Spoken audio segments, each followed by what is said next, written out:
உலகெங்கிலும் நடக்கும் முக்கிய நிகழ்வுகளை குறுஞ்செய்தி வடிவத்தில் தெரிந்து கொள்ள ஆதன் செயலியை டவுன்லோட் செய்யுங்கள். ஆதன் செயலியை டவுன்லோட் செய்ய டிஸ்கிரிப்ஷனில் உள்ள லிங்கை கிளிக் செய்யவும். இந்தியாலேயே டெக்னாலஜி டெக் சாவி முதல்வர் அப்படின்னா அது சந்திரபாபு நாயுடு. கையில லேப்டாப்போட இருப்பாரு. நான் சொல்றது 1990 லேப்டாப்போட இருப்பாரு. கட்சியை உடைக்க பார்த்தாங்க. அப்ப கட்சியும் ஆட்சியும் காப்பாத்திருந்து சந்திரபாபு நாயுடு. என்டிஆர் சொல்லுவாராம், எனக்கு போன கவலை இல்லப்பா, இவர் தான் இனிமே பார்த்துப்பாரு. தமிழின் மிக முக்கியமான செய்திகளையும் அரசியல் நிகழ்வுகளையும் உடனுக்குடன் தெரிந்து கொள்ள ஆதன் செயலியை டவுன்லோட் செய்யுங்கள். டவுன்லோட் செய்வதற்கான லிங்க் டிஸ்கிரிப்ஷனில் உள்ளது. ஆதன் நேயர்களுக்கு அன்பு வணக்கம். இன்று நம்மோடு மூத்த பத்திரிகையாளர் திருமிகு பிரகாஷம் சுவாமி அவர்கள் உள்ளார். வணக்கம் சுவாமி சார். வணக்கம் சார். மிகப்பெரிய ஒரு தேர்தல் முடிஞ்சிருக்கு. மோடி தான் 3வது முறையாக பிரதமராக போறாரு. மோடி பிரதமர் ஆவதற்கு மிக முக்கியமான காரணம் கிங் மேக்கர் நிதிஷ்குமார், அதே போல சந்திரபாபு நாயுடு. 3வது முறையாக ஒரு கிங் மேக்கரா மாறி இருக்காரு. தேவகவுடா, குஜ்ரால், அதே போல வாஜ்பாயை பிரதமராக்கிய அதே சந்திரபாபு நாயுடு தான் இன்றைக்கு மோடியை பிரதமர் ஆக்க போறாரு. யார் இந்த சந்திரபாபு நாயுடு? எப்படி அவர் மாநில அரசியலுக்குள்ள தேசிய அரசியலை ஒரு தீர்மானிக்கக்கூடிய நபராக மாறினார்? அவருடைய வரலாறு எங்களுக்காக சொல்ல முடியுமா சார்? பாபுன்னு சொல்லுவாங்க. அவர் சிஎம்ஆ இருக்கும்போது அவரை சிஇஓ ஆஃப் ஆந்திரா இன்கார்பரேட்டட்னு சொல்லுவாங்க. ஏன்னா பில்கேட்ஸோட நெருங்கிய நண்பர். இந்தியாலேயே டெக்னாலஜி டெக் சாவி முதல்வர் அப்படின்னா அது சந்திரபாபு நாயுடு. கையில லேப்டாப்போட இருப்பாரு. நான் சொல்றது 1990 லேப்டாப்போட இருப்பாரு. டெக் சாவி. Bill Gates every year world economic forum Davos போய் கலந்துப்பார். எந்த முதலும் பண்ணாத சாதனை. அவர் என்னன்னா, சாதாரண ஒரு 1950 ஒரு ஸ்மால் ஃபேமிலியில் பிறந்தார். ஒரு ஆர்டினரி. அவங்க அப்பா ஒரு விவசாயி, அம்மா ஒரு சாதா ஒரு குடும்பம், படிப்புக்கே கஷ்டப்பட்ட குடும்பம். எம்எஸ்சி பாஸ் பண்ணார். அவர் எப்பவுமே அவர் பெட்ட சிபிஎன் அப்படின்னு கூடுவாங்க. சந்திரபாபு நாயுடு சிபிஎன் தான் அவருக்கு பேர். அவர் ஃப்ரெண்ட் சர்க்கிளில் அவர் கல்லூரி படித்து எம்எஸ்சி படித்து எல்லாம் படிச்சுட்டு அவருக்கு அரசியல் ஆசை வந்தது. ஸோ காங்கிரஸ் கட்சியில் 1970 போய் சேர்ந்தார். அவரோட 20வது வயசில் யூத் காங்கிரஸில் போய் சேர்ந்தார். அவர் அந்த இந்திரா காந்தி கொள்கைகள், ராஜீவ்காந்தி கொள்கைகள், சஞ்சய் காந்தி கொள்கைகள், பிறகு சஞ்சய் காந்தி, இந்திரா காந்தி மெயினாக அவரோட அட்ராக்ஷனே இந்திரா காந்தி தான். 70 இந்திரா காந்தி தலைவர் பெருசாக. ஸோ காங்கிரஸில் 70 ஜாயின் பண்ணி 78 ஆந்திராவோட அசம்பிளி எம்எல்ஏ ஆயிட்டார். சந்திரகிரி தொகுதி. 80லேருந்து 82 மந்திரி ஆயிட்டார். 32 வயசுல மந்திரிலாம் நினைச்சு கூட பார்க்க முடியாது. அந்த அளவுக்கு திறமையானவர். 32 இவர் கேபினட் மினிஸ்டர். பிரமாதமாக செயல்பட்டார் அஞ்சயா கவர்மெண்ட்ல. இது அப்போவே சென்னாரெட்டி அஞ்சையெல்லாம் இந்த இளைஞருக்கு பெரிய ஃபியூச்சர் இருக்கு அப்படின்னு வாழ்த்துவாங்களாம். அவர் துடிப்பாக இருப்பார், ஆக்டிவாக. அவர் அஞ்சையா சொன்னாராம், நிறைய கற்றுக்கிறான் அந்த பையன், நிறைய தெரிஞ்சுக்கிறான் அரசியலை பற்றி, கூர்ந்து கவனிக்கிறான், நல்ல எதிர்காலம் இருக்குப்பா அப்படின்னு எல்லா தலைவர்களும் ஆந்திராவால் பாராட்டப்பட்டவர் சந்திரபாபு நாயுடு. ஆனால் அவர் தலைவரும் அவரை எதிர்பார்க்கல. அவர் காலேஜ் படிக்கும்பொழுது கொஞ்சம் கொஞ்சமாக அவர் சினிமா ஆசையும் அவருக்கு இருந்தது.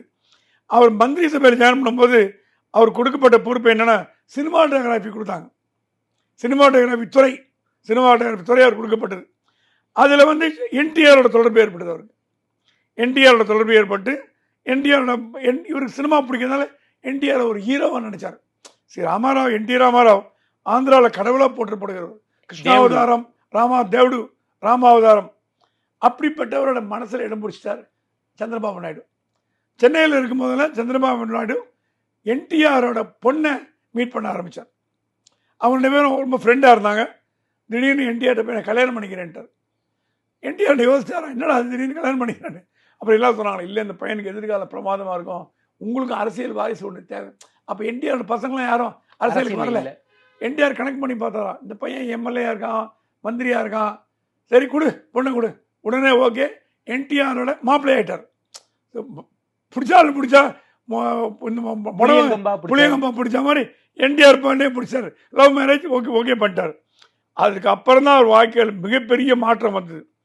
அவர் என்னாச்சு, கொஞ்சம் கொஞ்சமாக காங்கிரஸ் ஐடியாவிலேருந்து இருந்தவரை மாமனாரோட கொள்கைகள் ஈர்க்கப்பட்டு டிடிபியில் ஜாயின் பண்ணிட்டார். அவள் அப்பா மாமனார் கட்சியில் ஜாயின் பண்ணிட்டார்.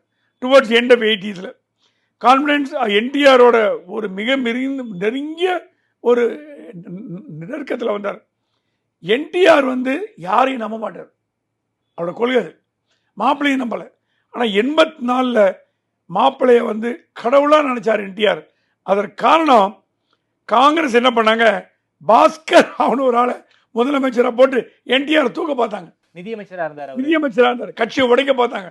அப்ப கட்சியும் ஆட்சியும் காப்பாத்திருந்து சந்திரபாபு நாயுடு மாமனாருக்கு உயிர் கொடுத்தாரு, கட்சியை காப்பாத்தினார். என்டிஆர் சொல்லுவாராம், எனக்கு போனா கவலை இல்லைப்பா, இவர் தான் இனிமே பார்த்துப்பாரு அப்படின்னு சொன்னவர். அந்த சந்திரபாபு நாயுடு என்டிஆர் வீட்டுக்கு அமைச்ச முதலமைச்சர் ஆயிட்டார். அவரால் பொறுக்க முடியல. ஏன் வீட்டுக்கு அமைச்சாரு? அது என்னன்னா, லக்ஷ்மி பார்வதியும் பொண்ணுமே கல்யாணம் பண்ணிட்டார். அவரோட 65 வயசுல ஆல்ரெடி தமிழ்நாட்டு நடிகையோட ஒரு மகளை கல்யாணம் பண்ணாருன்னு ஒரு பேச்சு அடிபட்டது. அது சீக்ரெட் மேரேஜ், இது ஓப்பன் மேரேஜே பண்ணிட்டாரு. குடும்பத்தில் யாருக்கும் பிடிக்கல, எஸ்பெஷலி என்டிஆரோட பொண்ணுங்களுக்கு பிடிக்கல. நம்ம அப்பா இந்த மாதிரி ஒரு 65 வயசுல போய் இதெல்லாம் பண்றாருன்னு அந்த கோபம் என்னாச்சு, குடும்பத்தினர் அனைவருமே என்டிஆர் மீது ஒரு ரிவால்ட் பண்ணாங்க. அந்த ரிவால்ட் தலைமை தாங்கியது சந்திரபாபு நாயுடு. குடும்பத்தில் யாருக்கும் பிடிக்கல. அவர் வந்து அவர் ஒய்ஃபு பொண்ணு எல்லாரையும் விட்டுட்டு லட்சுமி சிவபாதியில் போயிட்டாரு, தனி கொடுத்தனம் பண்ண ஆரம்பிச்சிட்டாரு. முதலமைச்சர் கேம்ப் ஆஃபீஸ் ஷிஃப்டட். இது வந்து ஆந்திரா மக்கள் ஏற்றுப்பாங்களே, ஃபேமிலி ஏற்றுக்கல. அந்த ரிவால்ட்டில் வந்து சிஎம் ஆயிட்டார்.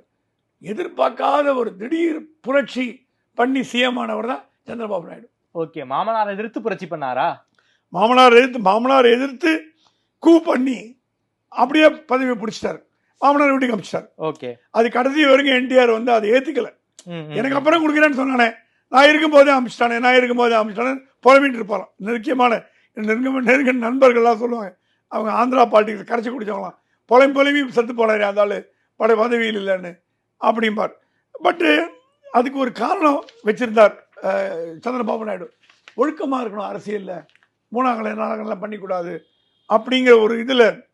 ஆனால் என்ன ஆயிடுத்து, இவரோட அரசியல் பார்த்தீங்கன்னா, இவர் முதலமைச்சர் ஆகிறதுக்கு முன்னாடி கொஞ்சம் கொஞ்சமாக இவர் வந்து மந்திரியாக இருக்கும்போது 1980s ஐடியை கொண்டு வந்தார். 80s ஐடிக்கும் சம்மந்தமே கிடையாது. 1980 தமிழ்நாட்டில் இந்தியாலேயோ யாருக்கு கம்ப்யூட்டர்னா என்னென்ன தெரியாது. 19 அப்போவே கம்ப்யூட்டர் கொண்டு வந்தார். கையில் கம்ப்யூட்டர் எஜுகேஷனை ஸ்கூலில் கொண்டு வரணும்னு பார்த்தார். டீச்சர்லாம் என்னன்னு கேட்டால் கம்ப்யூட்டர் எப்படி இருக்குன்னு தெரியாது, பொம்மை வரைஞ்சி காமிச்சாராம்.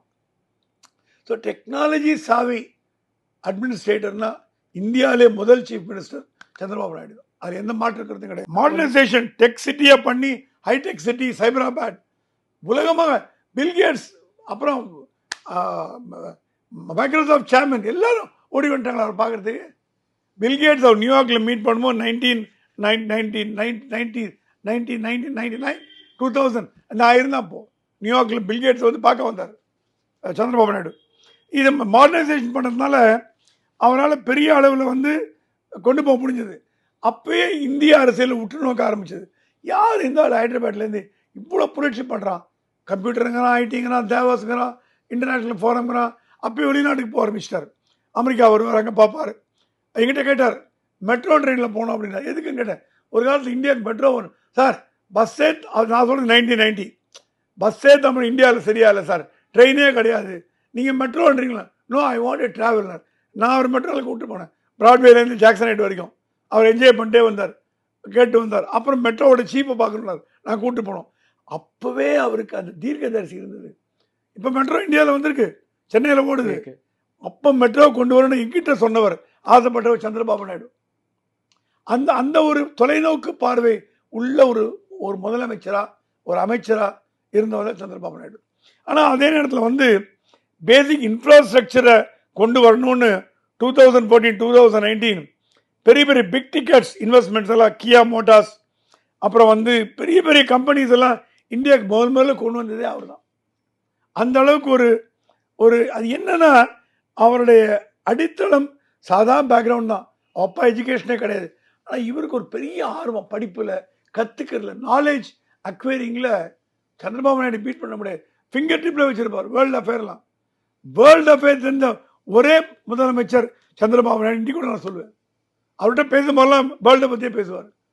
உலகத்தில் எந்த மூலையில் என்ன எக்கானமியோ கையில் வச்சிருப்பார். அப்படி அவர் வளர்த்துட்டார். Self taught, self made man சொல்லுவேன், அதான் சந்திரபாபு நாயுடு. ஓகே சார் ரொம்ப நன்றி சார். குறிப்பாக சந்திரபாபு நாயுடு வரலாறோடு சேர்த்து சமகால அரசியலை பத்தி ரொம்ப விரிவா பேசியிருக்கீங்க. நேரில் இருந்து நேரம் கொடுத்து பேசியமைக்கு நன்றி சுவாமி சார். நன்றி, தேங்க்யூ.